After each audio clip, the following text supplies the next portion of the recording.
Hello, hello. How's it going? Hope you're having a lovely day.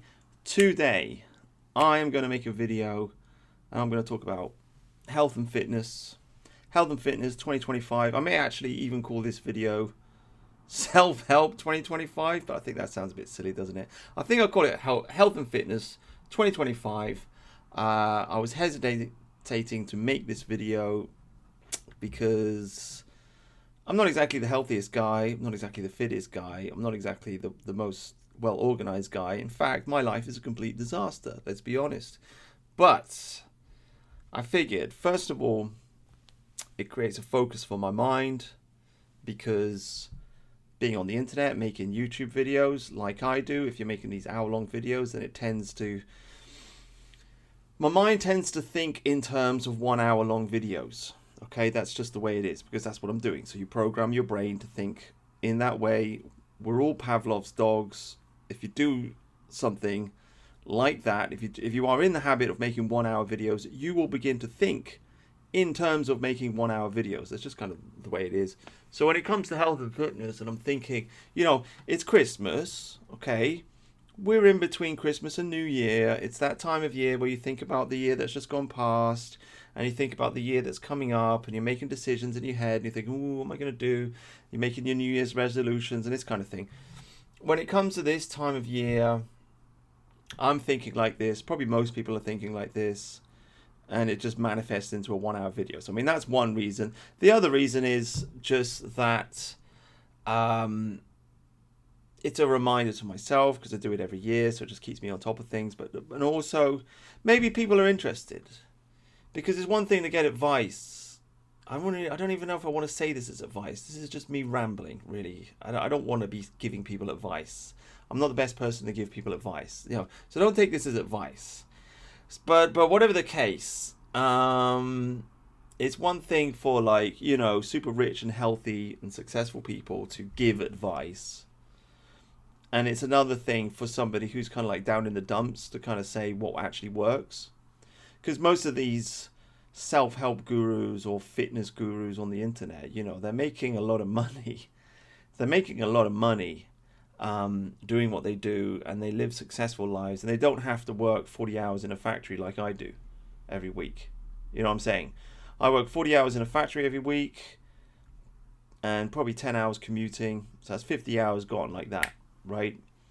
And so I've got to try to remain fit and healthy and positive on top of that. I don't have the luxury of being like a Joe Rogan, living in a mansion. I can buy my own ice bath and just dip into it, and I get the luxury massage, and I get the luxury food, and I get the luxury fitness coach, and all that bullshit. This is I'm just an ordinary guy, okay, trying to cope with life, trying to struggle onwards. And these are some observations from the last year. These are some of the things that have worked for me. So, and I just want to do it because I made this video I'm doing a grand revision now. In case you haven't noticed, I think I'm slipping into a yearly habit around about winter time, Christmas time. I just kind of get into the internet and I get into making videos and I get into kind of revising everything I've done in the year. And so I'm making a lot of videos. And so I'm going through my old videos and I see that I did do a health and fitness ramble. I think it was for 2023. Actually, I don't know when it was, but I did one a few years ago. And I just thought, you know what? I should do that every year. That should be a yearly thing. Just so I can, for my own personal sake, so I can go back and take notes on it, I suppose. Anyway. Let's get down to business. That's the preamble ramble. Let's get down to business. My idea is the 4F. Okay? The 4F plan. Right? What is this? Fitness, finance, fornication, philosophy. Okay? Yes, it's a joke. Philosophy's spelled with a P. That's the joke. But this is the hierarchy of goals in life. This is what I try to follow. This is how I kind of organize my brain. Fitness has got to be the priority because there's no point making money if you're decrepit. There's no point fornicating. There's no point trying to have sex if you're decrepit. And there's no point doing philosophy if you're decrepit. if you try and do you can say, oh, but knowledge is more important. Yeah, well, ultimate knowledge is the ultimate goal of life. But the thing is, that's a lifelong struggle. That's a lifelong path of truth. And if you are on that path of truth, then you are going to realize quite quickly that the best way for you to think clearly is to be physically healthy. Because weak people, obviously, they have weak ideas, right? This has been biologically proven. People have done studies on this. If you go to the gym and you raise your testosterone levels, then you will have more right-wing thoughts. And if you are decrepit and weak and disabled and gay, then you will be a left-winger. This is the way it is. So anybody who engages with philosophy should come to realize this quite quickly, and they should start to think, well, maybe I should get myself in shape, and that will get my mind in shape. Okay, there is an obvious mind-body connection. So ultimately, the hierarchy of goals is philosophy, fitness, finance, and then fornication at the bottom.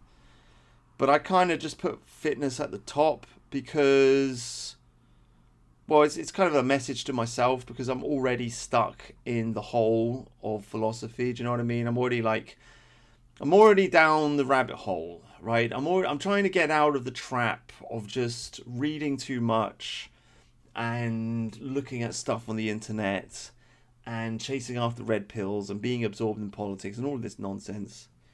Got to take that away. That should not be the priority. The priority should be fitness, and then finance, and then fornication, and then do that afterwards. You see what I mean? Because otherwise you can fall into the trap. Like, you become the internet weirdo, basically, right? And the internet is already full of internet weirdos, and it's just like a bunch of guys who are lonely and pissed off, and they don't have families and they don't have any money, and so they end up having a lot of crazy ideas, right? A lot of super reactionary, angry, crazy ideas, and that can be a problem. So probably the best thing to do if you want to have a happy life, instead of getting involved in philosophy and politics, first you should look at the world, take a little bit of a red pill, go, ooh, whoa, okay, this is what's going on, this is crazy. Okay, that's fine to have a little bit of a red pill moment. Okay, a little bit of a deep dive. Okay, dip your toe in the water, go, wow, that's crazy. What the hell is going on? Why are all these foreigners in the country? Okay, because you don't want to be a retard, right? You want to be a little bit smart. So you should do that, and then in reaction to that, you should immediately draw back and go, okay, that's really interesting, but I got to sort my fucking life out. And then you should get fit and strong, and then you should make some money, and then you should get a wife, and then you should have some kids, and then you should sort out your own personal happiness. And then once you've done that, return to the realm of philosophy. Do you see what I'm saying? That would be my advice. Although, of course, it's nonsense for me to give that advice to you, because I myself am not really following that advice. But anyway, that's kind of the way I see it. But, I mean, who knows? Like, maybe if I had done that 20 years ago, I'd just be a completely different person, and I'd be depressed, and I'd just be like, I'd have this wife, and I'd hate her, and she'd be really fat, and I'd have 2 kids, and they'd be really stupid. And I'd just be like with my head in my hands going, oh my God, my life sucks. I wish I'd done something more individualistic. I wish I'd just pursued my own passions. I wish I'd pursued my passion for philosophy instead of just marrying this stupid woman who I don't even really like. And I mean, maybe, right? So I don't know. Maybe just follow philosophy if that's what you want to do. But anyway, whatever the case, fitness, finance, fornication, philosophy, that's the order. So let's go through it. Let's deal with fitness first. What is my big 2025 end of the year fitness revelation? Basically,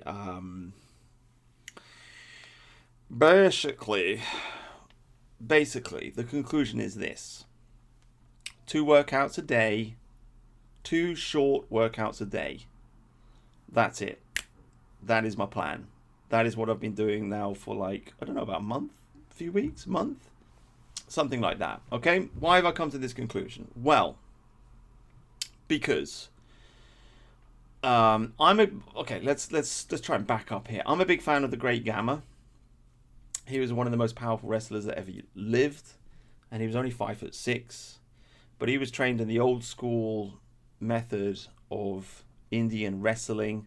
He would do 5,000 squats a day, and he had a 30 kg club that he would swing round his head 1,000 times a day in a row. Okay, so we're talking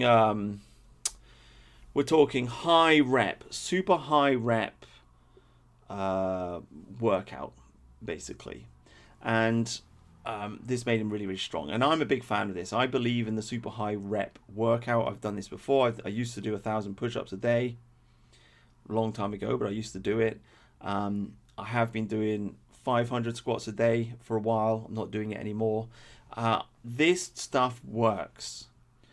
You're less likely to get injured because you're doing lots of small reps, and I don't know, it's just you're not doing go, because a lot of people get injured if they push it more, and then they snap something or whatever, right? You're less likely to get injured.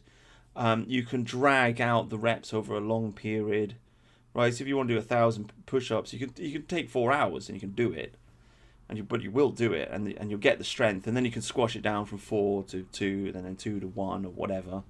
See what I'm saying? So, and it does build muscle. It's a myth that it doesn't.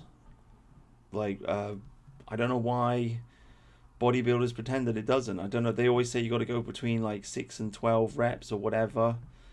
I mean, that does seem to work. But the thing is, but I know from experience. I mean, I've watched physically my own body just get bigger. I've watched the muscles get bigger by doing high reps. So it does work, regardless of what anybody else on the internet says. And the advantage of doing the high reps is that you get the endurance as well. Because we all know that bodybuilders, they look really strong, and they are kind of strong, but they get tanked out very easily, right? But if you're like the Great Gamma and you're doing 5,000 squats a day, then that means your tank is full, right? And you have a massive amount of endurance. So if you get into a wrestling match, you're not going to be exhausted after 5 minutes. Like, you can just keep going, you know? So that's the thinking behind it. So I'm a great believer in that form of exercise. If I was a professional athlete, that is what I would do. That's the kind of exercise that will turn you into an absolute, machine. But here's the catch. That form of exercise takes a long time. It works, but it takes a long time. And in order to do it, you've got to dedicate all your time, your energy, and your effort into doing it. And it will work, but that's got to be the number one thing that you're doing. Because the way I see it, you can only really get done one thing in a day. I'm a great believer in this. This is kind of like my realization from the end of 2024. All right, get one thing done a day. Focus on one thing, and then you can make some progress with that one thing, and you can feel like you're achieving something. If you're trying to pursue multiple goals at the same time, your energy will be splayed out all over the place, and you won't make so much progress. If you have one goal, and you just do that one goal every single day, then you'll quickly gain a momentum with the goal, and it won't take as much effort. Currently, my goal is reading and making videos. I was trying to add another goal onto it, and I was going to sit down and write not a book, but an essay, and I haven't been able to mix that in because the books and the videos are taking a lot of time because I'm very behind on it. I'm trying to catch up, but whatever the case, books, videos, books, videos, books, videos. This is what I'm doing. I'm trying to catch up on my YouTube channel. I've read all of these flipping books over the years. I've been planning to make videos on all of them, and I haven't done it, and it's all backed up, and I'm just going back and I'm boom, catching up on myself, right? So, because I'm focused on this, I kind of know what I'm doing. Like, I wake up in the morning and I know what I got to do. I got to make a video, or I got to read, and I have the enthusiasm and the energy to do it because the momentum is there. You see, life is about momentum in a way. I remember Donald Trump talking about this once. Funny enough, he was telling a story. He went to a party in New York. There was a guy there. The guy used to be this really rich, wealthy guy, but he kind of lost a lot of his money, and Trump was the only one that was talking to him. And he said, well, what went wrong? And the guy said, well, I just lost my momentum. Okay. So I'm a great believer in momentum. So if you focus on one thing and you just do it every day, then you don't have to struggle with willpower so much. You don't have to like force yourself. Oh, I'm going to force myself to read this book, or I'm going to force myself to make this video. No, it's like you're on it. It's just easy, basically. So simplicity is beautiful. Momentum is beautiful. I'm a great believer in the idea that you can only really get one thing done at a time if you're working a full-time job, right? Because like I said, 40 hours a week. If you're working 40 hours a week, and you obviously you got to eat, you got to sleep, and you got to do stuff. So what have you got left after all of that? You got 10 hours, maybe more, plus the weekend. But you got somewhere between 10 and 15 and 20 hours in a week that you can dedicate to something. And that something should be something that you are doing because you think it's going to dig yourself out of your hole. Unless you're fortunate enough to be doing a job that you love, in which case you don't have that problem. And congratulations, well done, you've won the lottery of life, right? But for most of us, we're doing jobs that we hate and we want to be doing something else. So really you should be going to work, do your job, come home, and then give 10 hours a week to something that is going to get you out of that hole. And, well, that's the way I see it anyway. Unless you're resigned to your fate and you're happy with it, and in which case, okay, no problem. So, what am I driving at here? The point I'm trying to make is that when it comes to health and fitness, okay, I got to work all week long, and so I've only got a certain amount of time and energy after that. And if I dedicate all my time and energy into physical exercise, then I won't have any energy left for anything else. And I'm interested in other things, okay? I want to read, I want to do this, I want to do that, right? And so following the Great Gamma style of physical exercise, even though I think it is the best way to get fit and strong, doesn't really work for me. It works in the short term, but I always give it up. I just know this from practice. I get pumped up, I'll make my mind up, no, I'm going to do it, I'm going to stick to it this time. But then but it's not the number one thing that I want to read, or want to do, sorry. I always want to do something else. And so then I don't stick to it, and then I feel guilty, and it's like, oh God, but it's a cycle, and it sucks. Okay, so how do we solve this solution? How do we solve this problem, right? And I've been going through various solutions this year, and one solution's okay, work out 3 times a week and do something else 4 times a week, right? That's a solution, but it doesn't work. You lose the momentum. You just lose it's like, what am I doing today? Am I doing the workout or am I doing the project? And I just cannot find it in myself to go back and forth between the two. It's distracting. I like simplicity. I like to focus on one thing and then just do that, right? Another solution, kind of more of a crazy solution, is to do 2, 3, 4 months of physical exercise and then stop the exercise and then turn your attention to something else, right? Which isn't actually that crazy because it's kind of what athletes do in a way, isn't it? They train and then they stop training. But then it's like, okay, that could kind of work, but it doesn't really appeal. It's like, what do you do? What are you going to do? You're going to get fit and strong, and then you're just going to fall to pieces for 6 months. Okay. It doesn't appeal. I'd rather just be like exercising all the time. So the solution, the synthesis, okay, problem, reaction, synthesis. The solution is 2 short workouts a day. Okay? And I'll explain why it makes sense. I'll explain why. Because then you're kind of like always on it. Like, first of all, it's a home workout. You don't have to go to the gym. Right? If you go into the gym, that's an hour gone or more because you've got to get in the car and drive there, or you've got to walk there or whatever. Unless you live above a gym, in which case, congratulations. But it's a home workout. Okay, so you should have some weights at home. I've got kettlebells, I've got a pull-up bar, I've got a club. Okay? So it's home workout with weights and calisthenics. So you don't need to travel. That's the first point. So what am I trying to say here? The point is, it's again, it's about momentum. It's a short workout which doesn't get in the way of the goal that you're trying to achieve, right? For example, I'm currently in the process of reading and making these videos. And you may not believe me, but it kind of does take time. It kind of does eat up your day. Because you do some reading and you think, and then, oh my God, and before you know, your day's gone, right? But this, because it's just a short workout, it doesn't get in the way. Okay? If you're doing a long workout, which is going to take like an hour, then you've got to fix it in your mind. You've got to think, oh, I've got to do this workout, I've got to do this workout, and you're trying to get the motivation to do it. And you kind of do it, but at the same time you're doing it, you're thinking, I've got to do this other thing afterwards, and it's in the way. It's a block, it's a lump, it's a heavy weight in the middle of your day, it's a responsibility, it's a burden, okay? But a 10-minute workout is nothing.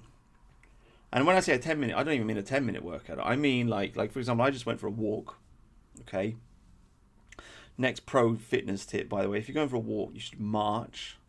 There's a difference in walking and marching. You should march, okay? Long strides, move your arms. There's a reason that they tell people to do this in the army. It's fantastic. You will walk faster and you will feel like Alexander the Great, okay? So I just went for a march and come back, walk in the door. I wasn't even planning to do a workout, but the kettlebell's there. Pick up the kettlebell, boom, boom, boom, boom, boom. Smash out some reps. Okay, had a little stretch, made a cup of coffee, and I'm sitting here and I'm making this video, right? So the point is I didn't have to think about it. The kettlebell's right there. I just walk in, bang, do it, move on. How long does it take? Let me put it this way. How long does it take to swing a kettlebell 70 times? Right? They say that you should swing like a 20 kg kettlebell like 70 times a day or something like this. Apparently that's a good fitness. So how long does that take? 2-3 minutes. And if you do it every day, then you will be relatively strong. So it's like, well, why can't you? And why don't people do that? I mean, how long does it take to do 100 push-ups in a row? I can't.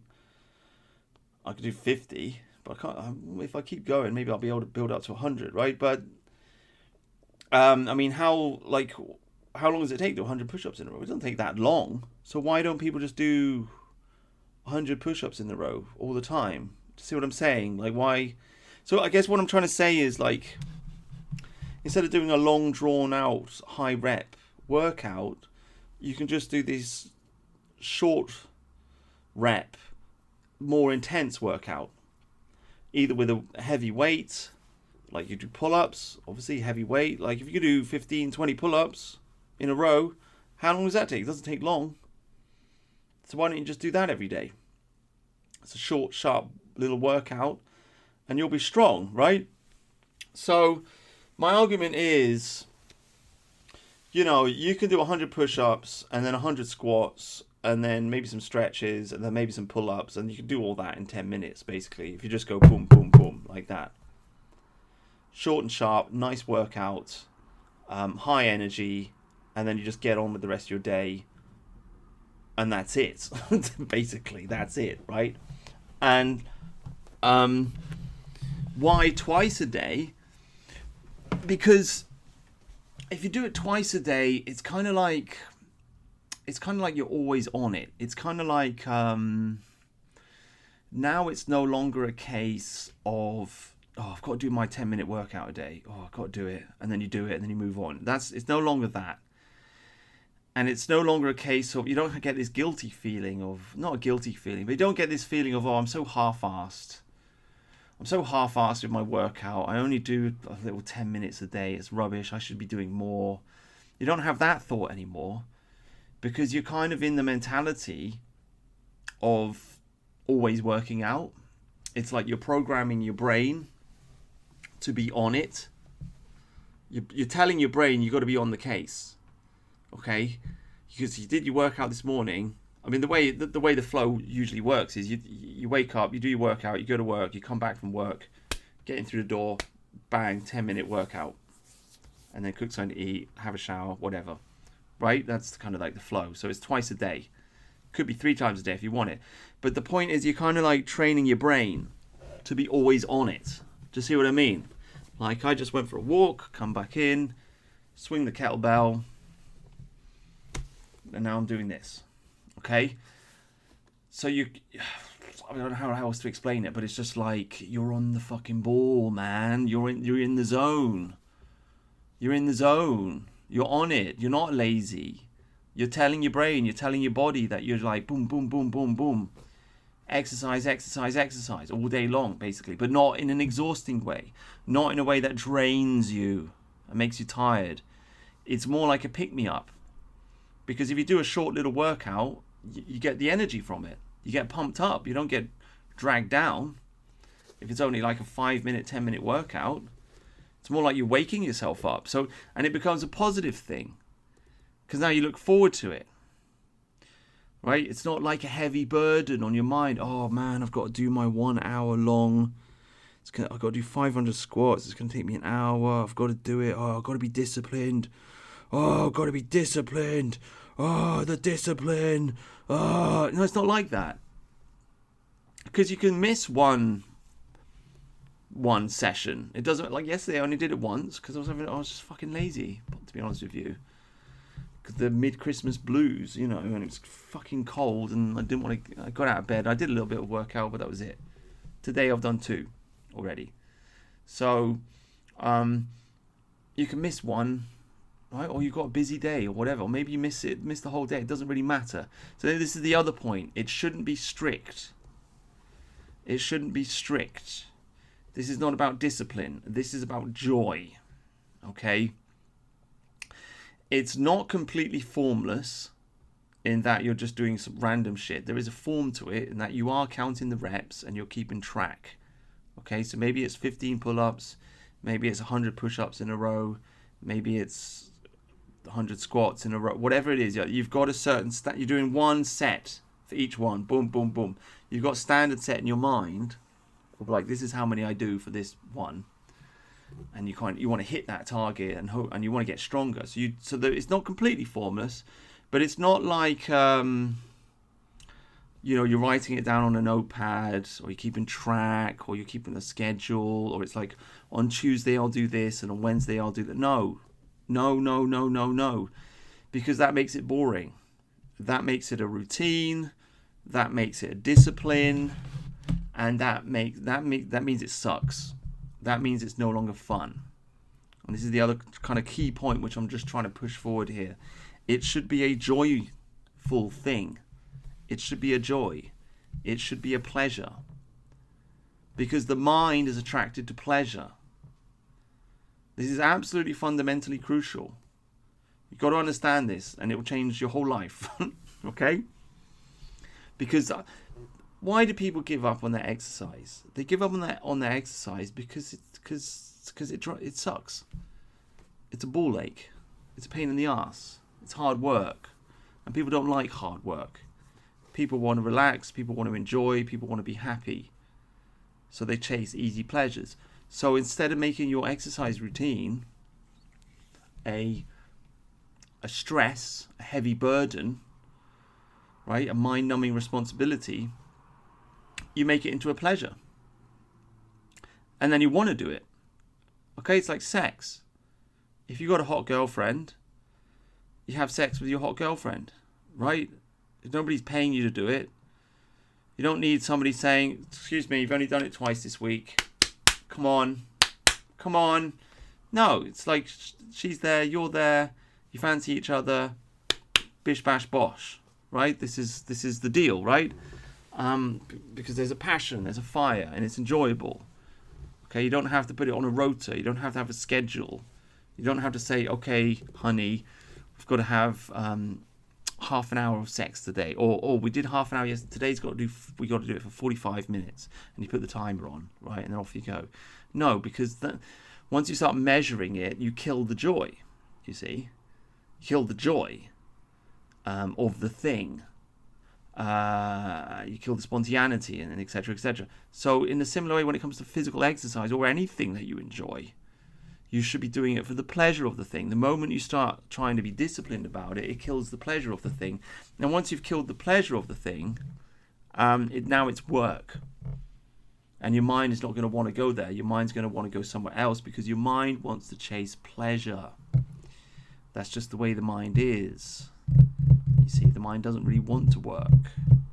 Now, I mean, discipline can work and it can be pleasurable if you're really, really 100% focused on it. And that's kind of like your goal. So, like I was saying, like you want to have a goal, you want to have an ambition in life, you want to have something that you're working towards, and that's important, and that doesn't have to be fun because that's your goal. And somewhere deep in your soul, if you're a man, you should be striving towards something, right? Because that's what's going to make you happy.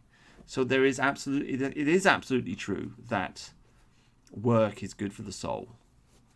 And discipline is good for the soul, and you want that. But my argument is that it's difficult. My argument is you can only really put one sword in one sheath. You can only have one thing. That's what men are like, in my opinion. You can only really have one obsession at a time. If you're obsessing over music, you can't obsess over music and cinema at the same time.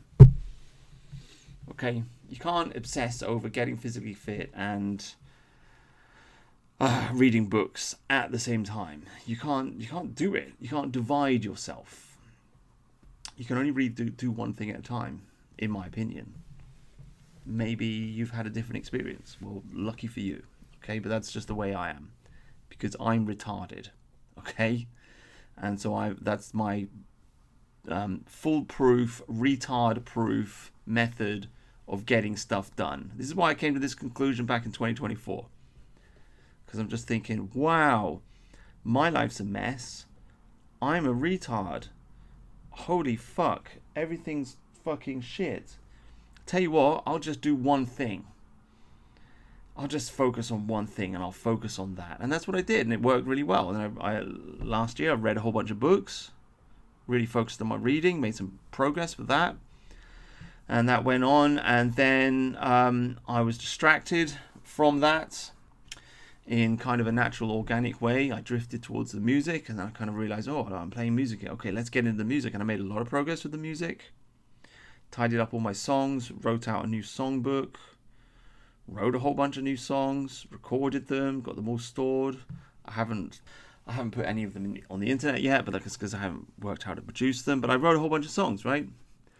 And then I tried to stop the music because spring came along. I tried to stop music. I thought I'd get into exercise, and I did, and it worked for like a month or so. But then I drifted back into the music, and then I spent the summer trying to make this album, but it was a total nightmare. Not because of a lack of focus. It was just that this is a problem with open source software. I was trying to do it with open source software, and I couldn't get it to work. And then I was messing around with something called VCV Rack, which is this really weird open source modular way of making music, which is very interesting, but it's not really what I want to be doing. And then finally I ended up buying an Apple Mac computer and getting Fruity Loops.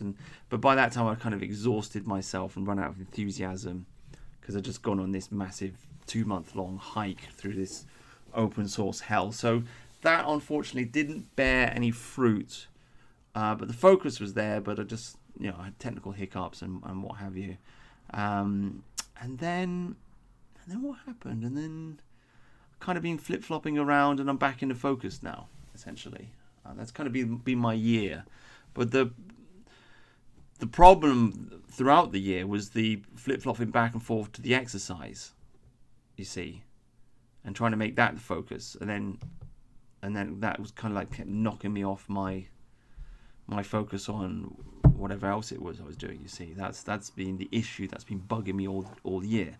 The point I'm saying is, I am a retard and my life sucks, but even though I am retarded, I know that if I focus on one thing and I just do it every single day, then I can get shit done. Okay, this is the retard proof, autism proof, ADHD proof method of fixing your life. Okay, and so I know that, and it works, but the big Brazilian but, how does exercise fit into that? Because like I keep saying, you can only do one thing at a time. You don't want the... So I guess what I'm trying to say is, yes, like dedication, focus, work, that's important. And you can be working on something and you're not really enjoying it, but you've made a determination in your mind to pursue it, and that determination will keep you going. But you can only really do it for one thing at a time. That's the point I'm getting at. You can only really do it for one thing.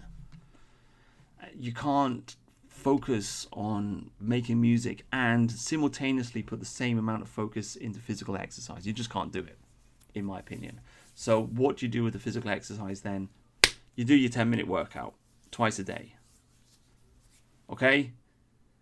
And you can make progress with that. It's fun, it's enjoyable, but and you can get stronger, and you'll feel energized, and you'll feel happy because you're kind of like you're on top of it. And but it's got to be kind of informal, and it's got to be loose, and it's got to be like you count the reps, but you don't want to get too anal about it. You don't want a rota. It doesn't have to, it shouldn't like Monday I do this, Tuesday I do that, Wednesday I do no. It's like you should have like a set number of exercises in your mind, like 10 of them, and you're balancing, you're juggling. You're balancing plates, you're spinning plates, you're juggling balls. It's all kind of up in the air, but you're kind of going between it and doing what you feel like doing on that day, and that's it. But you can be safe and confident that it's working as a form of exercise because you're doing it twice a day, which really kind of turns into like a 20-minute, maybe even a half-hour workout a day or whatever it is. But like I say, as long as you're doing something and it's intense and you're picking up something that's heavy, you're getting stronger, right? And the strength really is made when you're resting anyway. You don't have to have a massive, exhausting workout because the muscle builds when you're relaxing, not when you're pushing it. Do you see what I mean? So it's just like you give it a little pump. You give it a pump, and then you go about your day, and you give it a little pump. That's the way I see it. Anyway, that's the solution.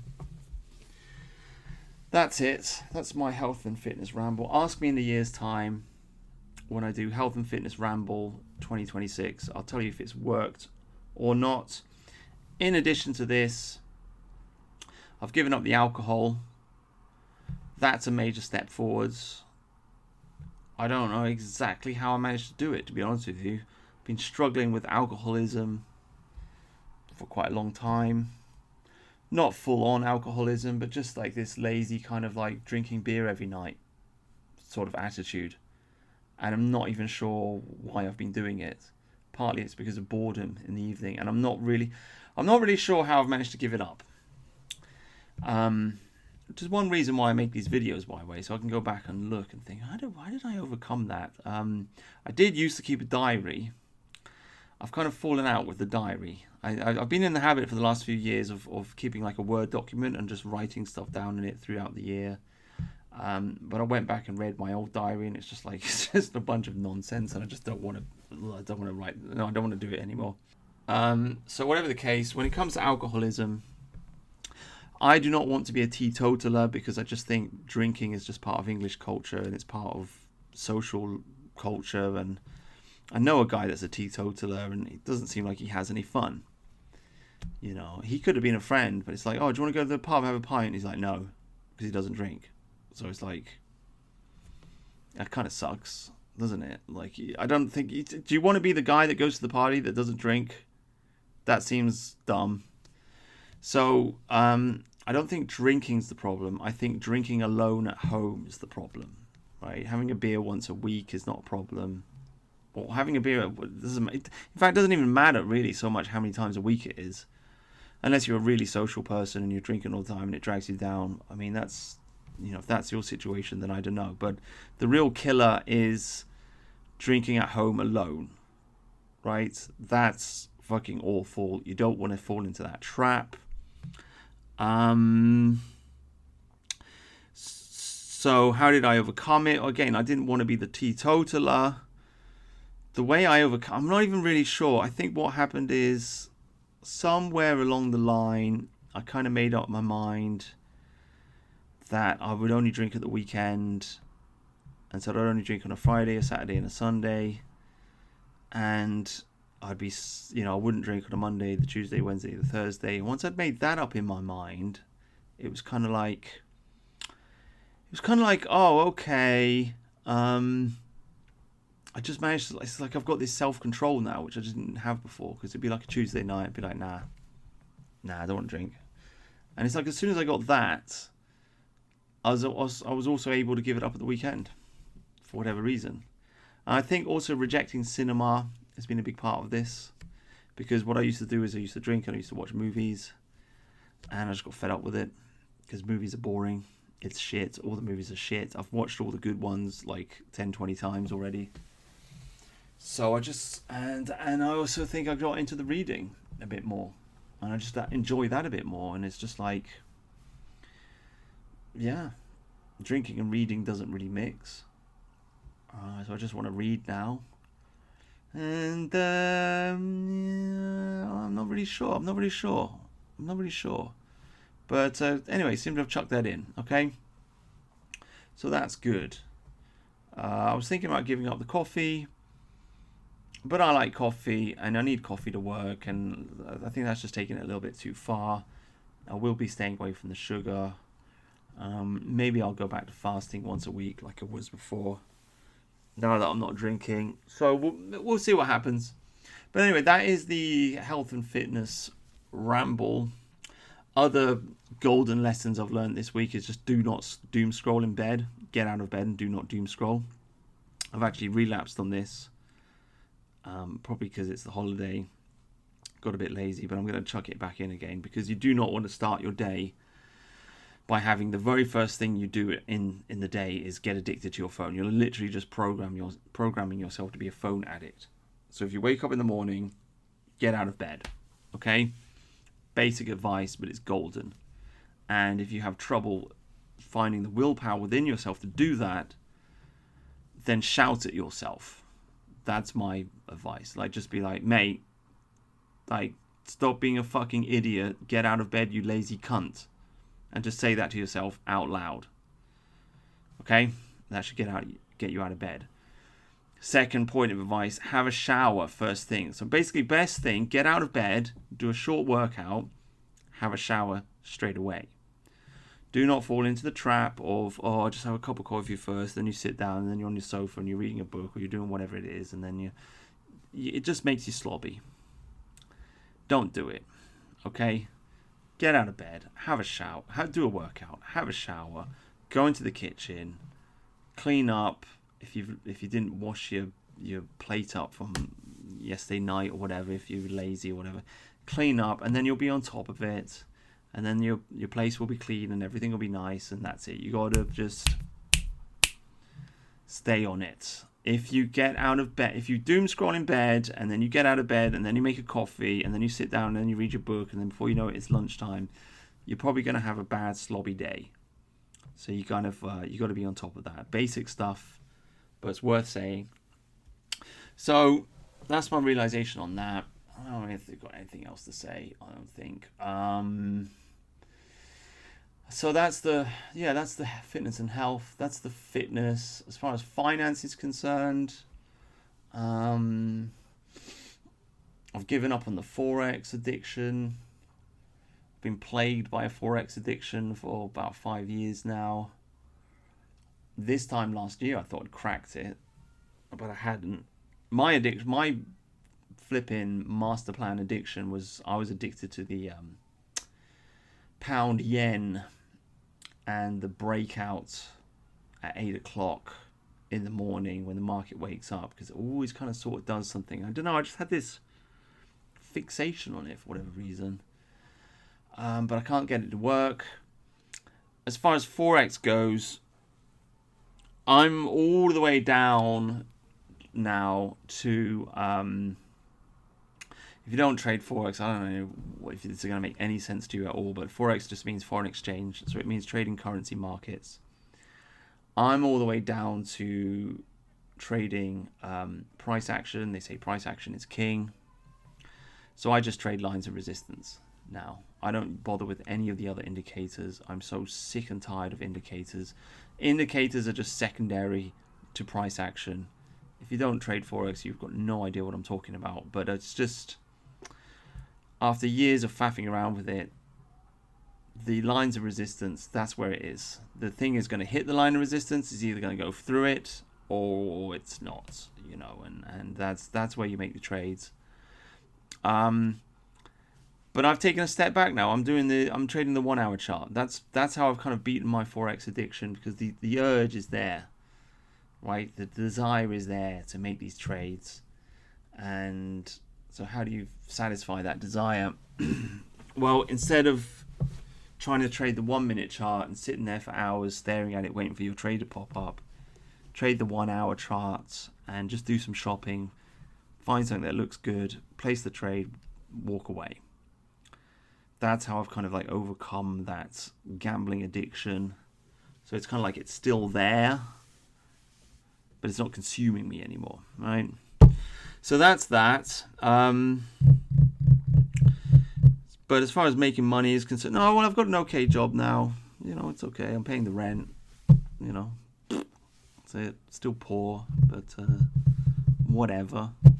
Just above min wage, struggling on in Keir Starmer's England. I don't know how to make money. I don't know. I keep thinking I should start a business or something. I'm so disorganized though. I do have some ideas of what I want to do actually, but I don't really want to share that on the internet. So let's just move on. Fornication, not a good year for fornication. Just banging hoes. That's that. And then there's philosophy.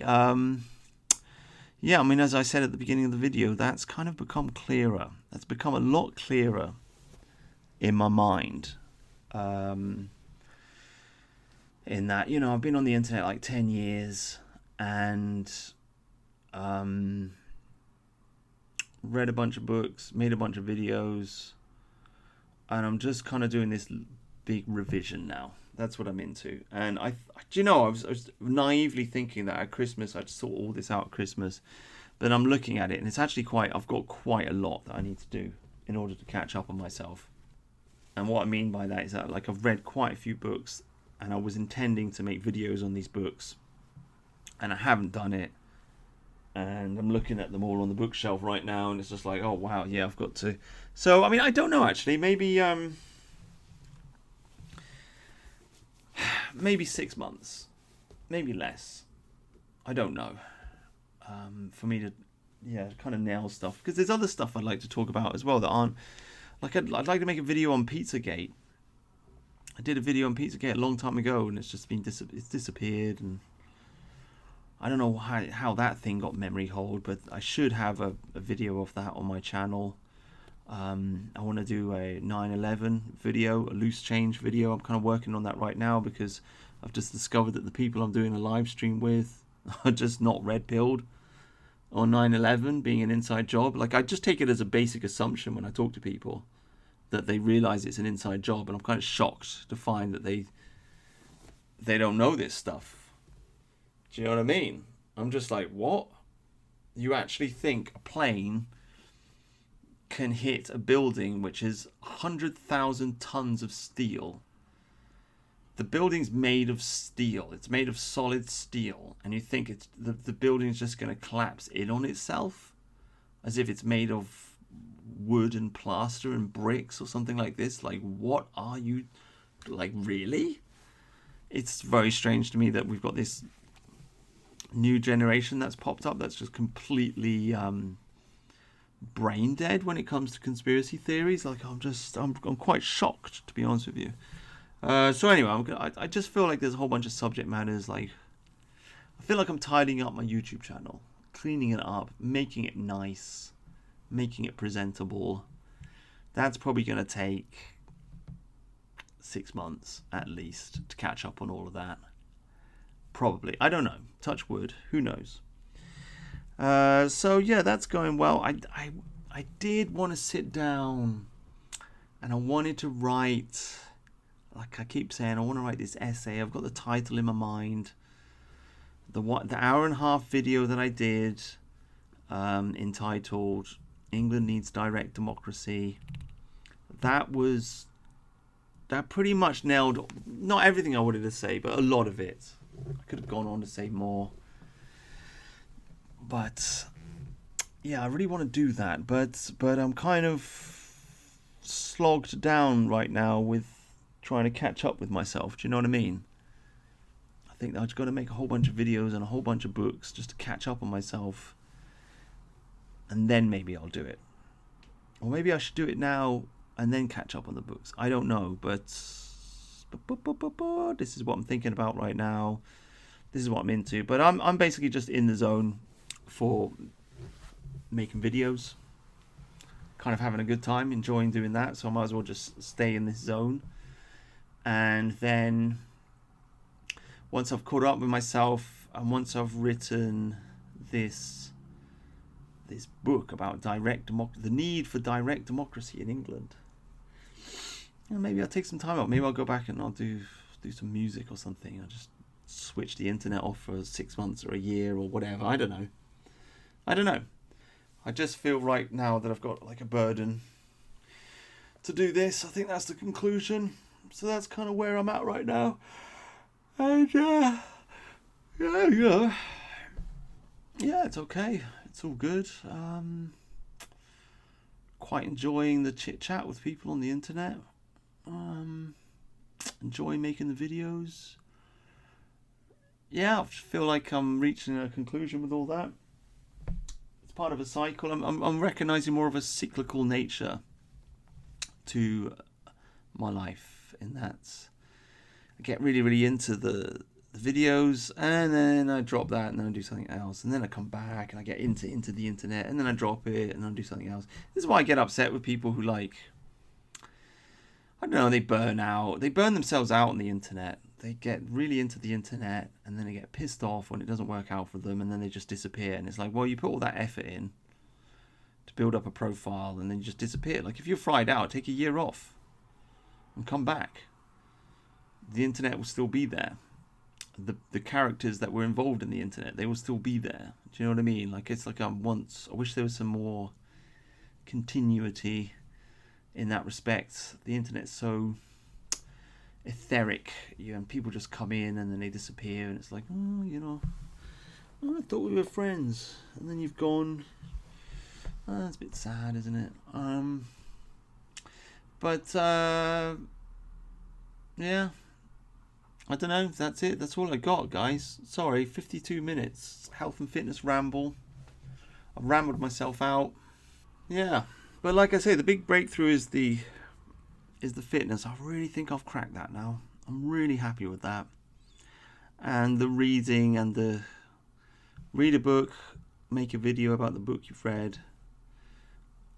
Make a 1 hour video. I'm really into the 1 hour videos. I was confused about it for a long time, because some people want short 5-minute videos, but a lot of people said they like my long form content, and it's just better for me. It's easier. I'd rather just sit and ramble for an hour than ramble for 5 minutes, because then at least it's something solid, and I can store it on my hard drive, and then if my channel gets shut down, I can kind of just upload it again, and it just kind of means more. Oh, and that's the other thing, Rumble. Yeah, I'm starting a Rumble account. I'm going to sort that out, actually. But I've got a Rumble account now, and the Rumble account hopefully will be the backup. It'll be a good backup for what I'm doing, and so I'm not so worried about the channel getting shut down again. So that's good. I really want to get into the liberal stuff. Get really like solid and strong on the political philosophy, because that's like the thing that I'm really, really interested in. So I just want to like master that. Do you know what I mean? Like do all the homework on it, so I've got like a thorough grasp on it, because it is important. Because you got people on the internet and they're going blah blah blah, talking a bunch of nonsense, but they don't really know what they're talking about because they haven't done their homework. Okay, it's the old famous saying, have you even read John Locke? Right? And I'm kind of like, funnily enough, one of the reasons I'm making this health and fitness video tonight is because I was planning to make, this is quite embarrassing and stupid, I was planning to make a health and fitness video, I was planning to make a video about Livy and the early history of Rome, because I bought the Penguin Classic, and I read the book, and I got to the end, and I thought, oh, that's it, I've read it. But then I went and I talked to Grok about it, and apparently I've only just read, apparently this has only got the first 5 books in it. Now, Livy did like 40 books, but a lot of them are missing. But the first 10 books survive. But Penguin, like, instead of just giving you the first 10 books in one volume, right, they give you this, and it's only the first 5 books. And so I've got to go out and buy another book, and then I can finish reading Livy. So I kind of faffed that up. I don't know, it's just these stupid publishers, isn't it? It's just like, why can't you... I had a similar problem with John Locke. I wanted to read 2 treatises of government, and I brought the book, and it was only the second. So I don't know what it is with these publishers. I mean, there's a similar thing with Plutarch. I've just ordered Plutarch now, actually. Plutarch, and that's about 1,000 pages long. We'll finally sit down and read that classic book. But a lot of the versions that are on the internet that are published by Oxford and Penguin, they're not the complete Plutarch. They don't give you the whole thing. I don't understand what they're thinking when they do this. Why are they undermining the classics in this manner? But anyway, the point being that wow, this stuff really blows your mind, you know, like I've been reading this very slowly at work, like 10 pages a day for months, actually, because I just leave it in the car, because I don't want to, it's like I've got a book at home that I'm reading, and then I've got a book at work, and if I take the book at home to work, then I'll end up leaving it in the car or whatever, and it just becomes confusing. It's easier just to have one book that you keep in the car to read at work. But yeah, so I've been reading it slowly, and I've just been going over it on the internet, on the Wikipedia, and with Grok and whatever, just asking, just doing like a revision, because I thought I was going to make a video today. But these stories are so great, really. These stories are so good. They're so interesting. They're so epic, and the more you get into it, the more you realize, you can see how they inspired the men of the Enlightenment. They inspired the American Revolution. They inspired the French Revolution. They inspired a generation of great philosophers. They all look back to Rome, and they all read Livy. And they all read Seneca as well. And they're drawing their ideas from them. I mean, even you got Machiavelli did what's that book? I mean, he's famous for making The Prince, isn't he? But he also did Notes on Livy, I think the book is called. I think that's a big one as well. That's about 1,000 pages long. I'll have to read that at some point. But the point is, all of these great philosophers that created the society in which we live in today, they all read Livy. So if you haven't read Livy, then you are a retard, and you shouldn't really be talking about politics, because you don't know what you're talking about. I'm not trying to be an arse. I'm just saying this is where our civilization has fallen to pieces. People have forgotten the classics. We've got a generation of e-celebs sitting there doing their podcasts. They're really famous. They've got millions of followers, and they're pontificating about this, that, and the other, but they haven't read the basics. They haven't done the homework. They haven't done the ABCs. They don't know the language of politics. They don't know what they're talking about. They don't know about the plebs leaving Rome and sitting on the Sacred Mount and going on strike and refuse. I mean, this is the first strike, isn't it? I wonder if that was an inspiration for Karl Marx. Kind of is. It's a slave. Well, it's not a slave revolt. It's one of the first peasant uprisings, I suppose. But they strike. They refuse to fight. Right? They don't know about Brutus. They don't know about what's her name, Lucretia, stabbing herself in the heart. Right? They don't know these. If you don't know these stories, then what do you know about democracy? What do you know about the world in which we live? You got to know this stuff. There's no point just sitting on the internet saying you love Western civilization if you haven't read the books of Western civilization. Do you see what I'm saying? So anyway, I mean, I guess what I'm trying to say, like with my YouTube channel, I'm just trying to read the classics and then write books about the classics. And I'm trying to, so I read the classics and then make 1 hour long videos about the classics. Kind of in the style of Bowden, but kind of like just, because that's old school. That's a class. That's an oration. Okay? That is a sermon. It's a 1 hour long thing. You listen to it, you know what you're going to get, right? And I just want to cultivate an audience and a group of friends that also wants to read the classics. This is what I want, because this is a lifelong journey. Reading the classics is a lifelong journey. This is not just like a all frivolous looking at the news thing. This will take decades to go through this stuff and to understand it and then chew it over and go back to it again and again and again and get a deeper understanding. So I need a group of companions that are interested in the same thing. And I don't think I have that yet, unfortunately. But there you go. You know, just keep soldering onwards, right? Onwards and upwards. Keep your chin up and all of that. But anyway, there you go. That's an hour. Thank you very much for listening. Main realization of 2025 really is the 2 workouts a day. That's it. That's it. Ask me in 2026. Ask me at the end of next year. See if it worked. All right. Thanks. Bye. Bye.